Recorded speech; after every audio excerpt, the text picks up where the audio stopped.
Hello. So, our reaction videos for The Legend of Vox Machina have been pulled.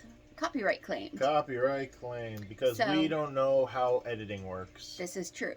We also don't have a video editor. So, It's not going to make money. exactly.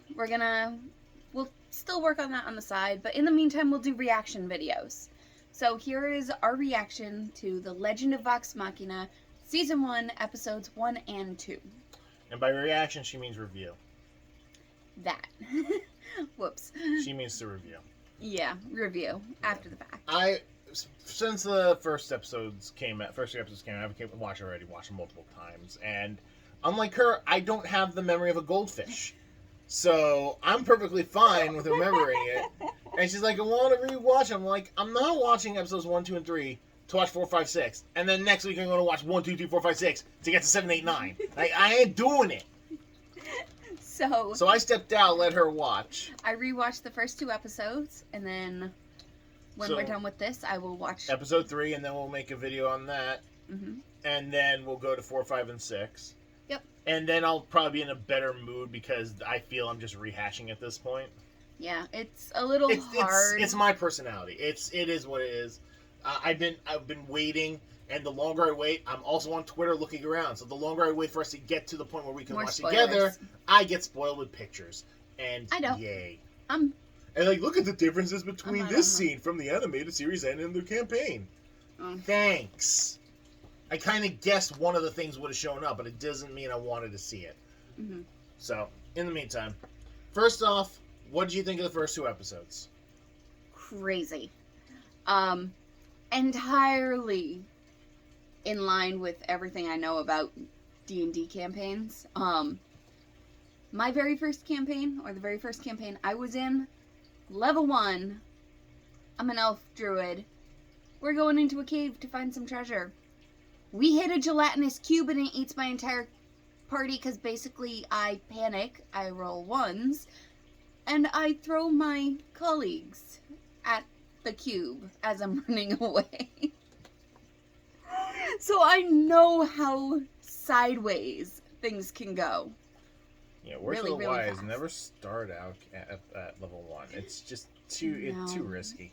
Yeah. And it's hard. It's straight out hard to start out level 1. I mean, hell, my first D&D experience, I was the DM. Just, for certain people. I mean, it's easier because you have a story in your head. Yeah, whether or not you We can had no actually... story. I had ideas that I eventually came to, and it's tilting. Oh, of course it is. There we go. Alright, initial appearances, rank the characters. Who's your least favorite to favorite? Ooh. As episodes go through, I will ask if it's changed, but for now, who out of all 7 of them is your least favorite? Start at the bottom. As far as appearances go? Appearances, personality, however you want to do it. You don't have to put a lot of thought into it. This could be very superficial. It's perfectly fine. Because it's the beginning. This is before you get to know them. Honestly, Vex. Vex? Okay. At the bottom for ranking them. Just a little bit you see of their personality. Some of it is outfit choices. Was and she a how little they're too plain for you? designed. No, they gave her a little too much in weird spots. I've done archery. I love archery. Half her clothes are gonna get caught on the bowstring. Do not mention the blazing bowstring that she gets as a special thing. What? It's a thing from the campaign. Don't worry about it. Okay, so eventually it might be a thing. I don't know. She might. I think she's supposed. I'm pretty sure she's supposed to already have it. Is the only thing else. All right. After that.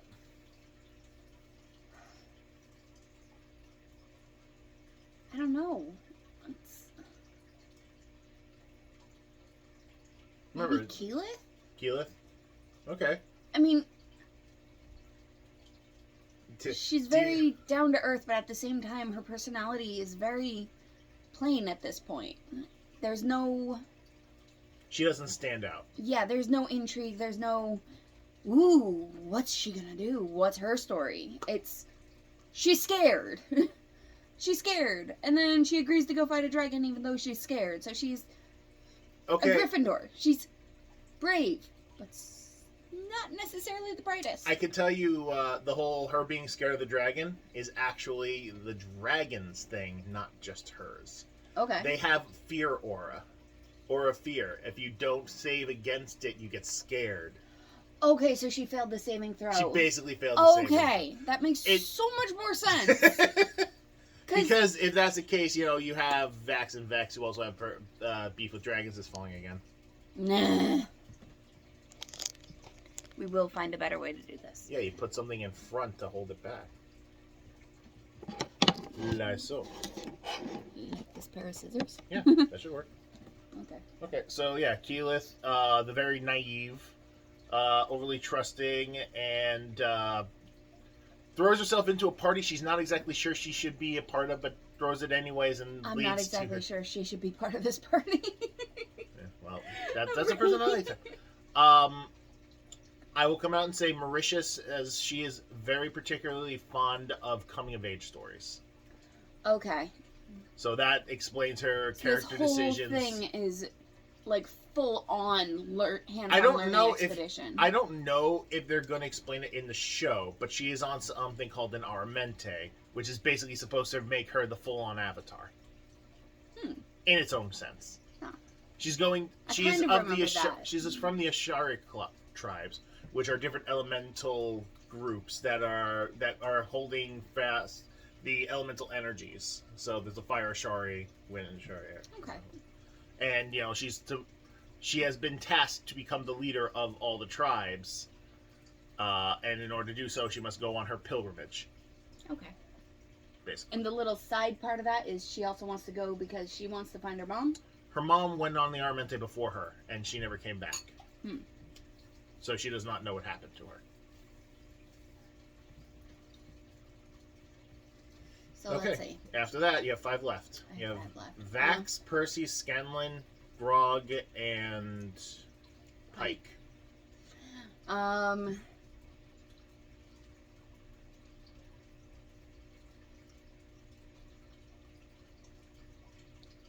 Okay, just as of episode 2, not counting episode 3. Yeah. Percy would be next. Okay, that makes sense. He often just sits on the sidelines. He doesn't. They've said it. He hasn't really done much in the first. As 2 they've episodes. said, Percy does not normally seem to want to be associated with the Vox Machina. He's always on the sides. I miss the feeling of respectability. Like, you know, there's a story. You know that you're going to want to know, but some of the others are so fun and so engaging. Even when you're on the other side of the screen, you want to follow them. You want to see what other antics they get up to. So on that note, I'd say it'd probably be Vex. Vax. Okay, so next would be Vax. Okay. You don't know much. There is the little side story of him with the coin and the kid. I hope that's not too much of a spoiler. This is a review. You don't have to be holding information.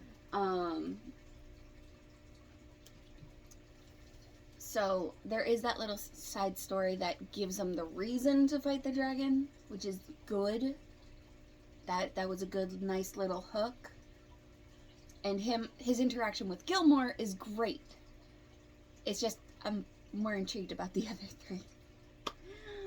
Alright. So who's next? So next, you have the Goliath and the 2 gnomes. Next would be Grog. Oh, okay. Fun, engaging, love the little quips and the little moments here and there of like higher intelligence. If I recall, just campaign stuff, I believe he has an intelligence of 6. Yeah. Little glimpses. Just little bits. He's fun. He's fun to watch. but I am intrigued or more entertained by the other two. Pike would be next. I'm intrigued. I have played a cleric. Yes, she has. I am intrigued why her blessings aren't working or don't work always. So I'm curious about what domains she has. I'm curious, like, yes, you see the shield, you see the blessing of, The Everlight. well, no, of Vex's arrow. And you hear her mention the Everlight, but she couldn't bless a home, and a good home. She couldn't invoke the power of outside of battle, basically. And the one use of healing to heal Grog. She also healed Vax. Oh, nope. Episodes 1 and 2 only. 1 and 2 only. Mm. So at this point, in these first 2 episodes, you're looking at within probably 2 or 3 days of each other. The whole first 2 episodes, I want to say. Yeah, basically. Well, spells recover when you pray, when you meditate in the morning, usually. And your spell list is completely refreshed, and you choose new spells. What domains does she have at level 3? They're not level 3. They're not level 3. What level are they? They're like 8 or 9. Oh my god, now I really want to know what the hell she screwed up on her character that made it so she can heal once. That was probably a heal moderate or a heal major wound. Heal serious wounds. And 1 use of blessing in multiple days. Okay, first off, more campaign stuff I'll bring up. Specifically, clerics. Obviously, they get all their stuff from the beginning of a long rest. So once they do that, then they get all their stuff. You don't know how much she was using in that battle because it was very frantic and not always watching her. So she could have been doing some more stuff that you didn't see. And now for the actual Critical Role stuff specifically, she is the follower of the Everlight, also known as Serenray, one of the lesser worshipped deities, to the point she has so few followers that she doesn't have much power. Okay, there we go. There is the majority, probably 95% of the answer I was looking for. Because I've always... The more followers a god or goddess in D&D has, the more power they have, the stronger they are, and the more blessings or more power they can pass along to their followers. That makes so much sense. Alright. Okay. Also, she has... Because I already know, since where they are, and the fact that her hair is white, she died once. Oh, that's fun. And her hair started off black. Oh. And when she was revived, she thought, something needed to change, so she actually went on a shipping journey. She joined either a merchant's or a pirate ship, I forget. And when she came back, she had the scar. Huh. Anyway, the only other thing I could think of is maybe her shield uses her magic. Well, shield is a spell. Her shield specifically? The one that she has attached to her wrist? She normally has a shield, but when she's going into combat like that, yeah, that's a spell. Okay. The spell is called Shield. I mean, hers specifically could be... That's more of a wizard spell. Hers could be Shield of Faith, which is a thing, so, Okay. Which means your number 1 is... Scanlan! Yeah. So obviously he's a bard. I have a lot of fun watching people play bards and playing with bards, as characters in campaigns. Bards are great fun. But the fact that they managed to make and put in, and have Sam voice, of course, all these little ditties to... Which they had to remake different ones because the ones that he did were from, top hits. And they couldn't have those for copyright claims. So, for instance, there was a lock. Let's see. Keyleth goes, let's melt it. Open your back door, baby. Loosen your hinges, I'll show you my key. Yeah. Little ditties. It's so fun that it's incorporated in to the show in the way that it is in the campaigns. Like, you actually have to make little rhymes or ditties or, you know, a lot of DMs make you do it. But it's a lot of fun to do it. And to play someone who's a party member to that, just the amount of times I've looked at, it's usually Dan doing it, and just going, huh? Or, how did you make that work? It's amazing. And also, you know, you really see a lot of his personality in here. And it's fun. It's upbeat. It's fairly optimistic. And then when they return back to the village after seeing the dragon for the first time, just the glimpse of him in the doorway coming up with a rhyme for dead dragon, he knew before 90% of them knew they were going after. Looks like I'm joining the bandwagon. We're gonna go and make sure we get a dead dragon. What? You. Bandwagon dead dragon. It worked. I know it does. But that glimpse of him in the doorway, just plucking at his instrument. I think it's a guitar. A lute. It's a lute? Okay. I'm wrong. It's a lute. Lute, sitar. D&D, they're fairly similar, but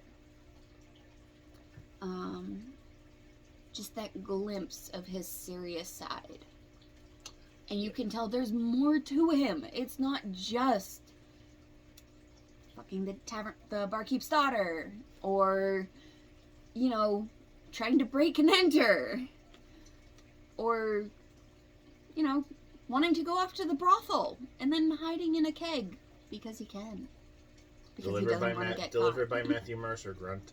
Yeah. I'm sad we didn't see much of Trigger. But what? Oh no, it's the wrong name, isn't it? Oh god. Go ahead. Well, you got the first 3 letters correct. T-R-I. Trinket. There you go. Good job. No, don't feel bad. You redeemed yourself. It's fine. You redeemed yourself. It's good. You're also off camera. I know. I was groaning into my hand. Sorry. Trinket. The little glimpse you see of him at the beginning, he's really cute, he's really fun. And then when you catch the guards after they leave the council for the first time, and the guards are over off to the side and they're all like scratching him and rubbing him and saying, "Oh, who's a good boy?" The best. Like, the best. So, yeah. I want to see this bear in action and not just, look at my cute little cuddly. Who's the best cute little cuddly? I hate to tell you, you're going to get a lot of who's the best little cuddly. He is. I know, but I love it. They dote on that bear. Until Vex gets vexed by somebody. And then what was that? Trinket, sit. If he moves, pee on him. Ew. To which the response was, she thinks I care. I don't care. There's a river right there. You go ahead and do whatever you want. Oh my god. Don't worry, it's like episode 100 something later. Don't worry about it. You'll forget all about that one. I probably will. But it'll be great. Do you want me to at least let you know who it was since it's so far away? Okay. Nope, I want to be ultra surprised. Each episode. Alright, so do I get my list? I don't know. Do you have a list? I'd have to think about it. Yeah. So I'll talk about some extras for a minute while he thinks about his list. Sure. Talk about the dragon. Talk about David Tennant, the Doctor Who dragon. Fabulous. Love it. Scrooge McDragon. Yeah. But I was thinking more. Gilmore. Gilmore is glorious. I love it. I don't know how much of it is going to be in the show in general, just because he doesn't show up that much in the normal campaign, but when he does, it's a great thing. So it's even if he's like once every 5-6 episodes cameo, I'm okay with that. So twice a series. I'm hoping this series goes for 24. So. Oh, they already announced Per season 2. season. No, well, season 1 ends on episode 12. The season 2's already been announced, so they're going to be going for that one. They're probably going to get more. Then eventually they'll probably do Mighty 9, because there's no way this show's going to do bad. There's no way this show's going to do bad. Yeah, I don't know. The dragon looks great. The battles were awesome. I kind of wish I watched the actual campaign and knew what they were rolling. Episode 1, Percy tries to fire and his gun misfires. That's a nat 1. Okay. Yeah, congratulations. We know of a nat 1. Yep. I'm pretty sure a nat 20 is Grog taking axe to the skull of the dragon and splitting the skull. That's, I would call that, as long as he didn't get these features after this moment, I'd call that rage, reckless rage, a reckless attack, where you get to roll an advantage, D20. Yeah. Nat 20. It was big. I mean, we know he raged. He said, I would like to rage. That's his quote. I am very happy that they did that, and that was really cool how he yelled it. I mean, could you really expect anything? Polite about it. Could you really expect anything different from Travis? Thor?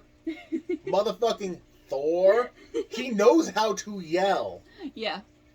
But, no, it was great that it was, like, polite. It was nice. It was, I would like to. It's not, rah! Yeah, no, he's a polite guy, which is the reason why he was beaten up by his family. Oh. And left to die, and he was found by Pike's family. And raised up for that way. So, Okay. I'll have you watch other things. Things that will not get us copyright claimed. Seriously. If anyone has any ideas on how to avoid that, let us know. I don't know how to edit. If you tell me if we, just sound from the video, if you tell me how much of it I'm allowed to keep in a video before I can get attacked, because I know some people do 10 minutes worth. Mm-hmm. But then I don't know how to put videos in. So if you tell me how I do that on a laptop, I do not have money to buy software. So just any kind of just any the video advice, editor. Just any please advice, let us know. Please. If you want to go for a list for myself, I know the bottom of the tier is Keyleth. Okay. Nothing. First off, I'm saying I love all the characters, and all of them have great potential and growth. But I know where the characters lead. And Keyleth is bottom of the tier for me because I appreciate where she ends up, but I'm also not one for Mary Sue's. Oh. That's just me personally. Okay. She does not play the part off, but as a person who watched the campaign, and especially knowing where she goes after this with Beauregard, and eventually Laudna. Laudna's amazing, by the way. I feel a bit of DM's pet. Okay. And I don't think he does it intentionally, but when you think of what every character's end game is supposed to be, and hers is the motherfucking Avatar, I get a bit of the bias. Yeah. Again, that's me, personal opinion. After that, Pike. I love Pike. I absolutely love Pike. However, and also, I am pretty damn sure, considering that this is reimagining Campaign 1, as opposed to directly Campaign 1. Campaign 1, Ashley Johnson is not there for the majority of Campaign 1. Pike is normally not there, and if she is astral projection form, because she's on Skype from New York, and they're all in L.A. Okay. She is in New York shooting for The Blind Spot, which is a show. Or Blindside, one or the other. So, Pike, when she's there, she's great. However, she doesn't have a lot of time for it. So, she would be next. After that...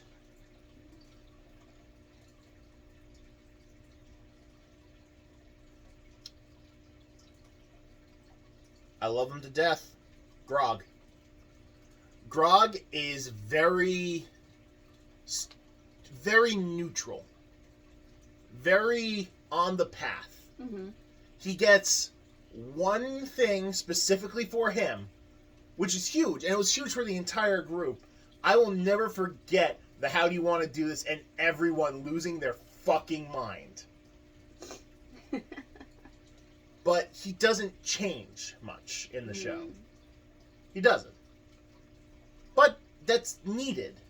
It is 100% needed. He is their emotional support when they don't think that they need it. He does. When he asks someone a question and they go, no, I don't want to go whoring with you. He's like, no, I just wanted to ask this. And it's something no one else asked. And he says, I'm sorry, I didn't know that.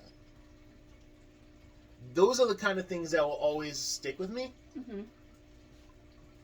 But it doesn't affect the kid. Where he ends and where he starts is not that different.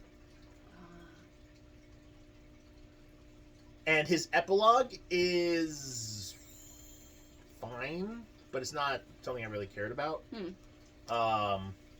So after that leaves the twins, both of them. You're putting them in as the same? No. The twin. I'm saying who's left. Oh, yeah. So I did 3 so far. Mm-hmm.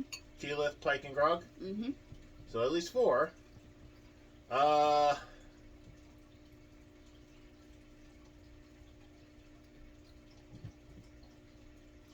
Okay, yeah. Next up would be Vax. Okay. Vax specifically, where he started to where he ended, is a great arc. Mm-hmm. It's another one of those. You feel like you followed his character more, where Keyleth was the Mary Sue, he was getting closer to the Gary Stu, but not really, because he had to lose a lot in order to get there. Yeah. I think my real problem is the moment he started transitioning from where he started to where he ended, the difference was so drastic, and it put him in such a funk for the entirety of the campaign, where he's constantly second guessing himself and what he wants and what he needs to do. But we're just doing the first 2 I know. episodes. I'm saying I'm not. Or is this your list? This is my list for all of it. This is my list overall. Okay, so this is your ultimate list. That's why I'm not giving any spoilers or any of that. I'm not doing anything for you for that. Okay, so apparently this is his ultimate list. Yeah, this is my ultimate list. That's why I'm thinking about that. Because if I was going for just off of this, the bottom of the tier would probably be Vex. After that would probably be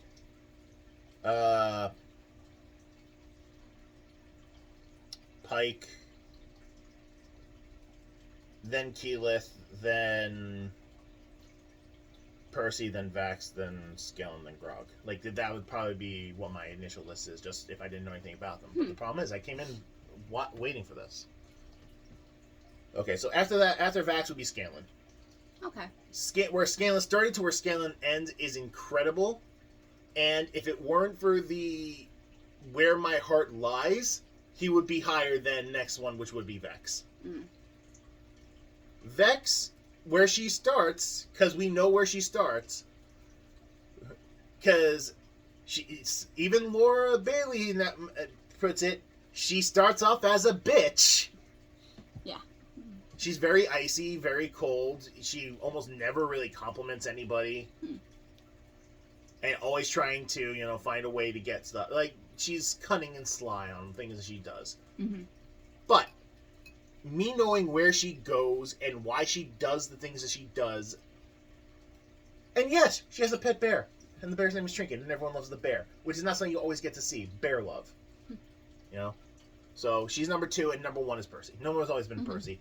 I didn't know enough about Percy. When I started watching the campaign, I was like, why the hell out of all these fancy characters is a guy with a gun? And then I'm jumping around, and then I watched... We're leaving the Percy talk for the next one. Yeah, no. Then we get to what's going to happen in the next, and what most of this season's going to be for, which I'm waiting for. And then there is one line from him that I'll always stick with me is, looking up to a god, he just goes, I like fixing things. and without context, I'm not saying anything, but that's what he held it for me. Okay. Okay, so yeah, dragon. Sign of things to come, which I'm not saying anything about. Brim's Scythe was a thing that we knew about. I thought they fought him during the campaign, but no, apparently it was pre-campaign stuff. So yeah. Okay, there we go.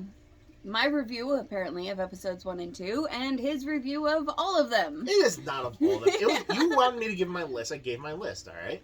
Okay, so we'll see you in a few minutes.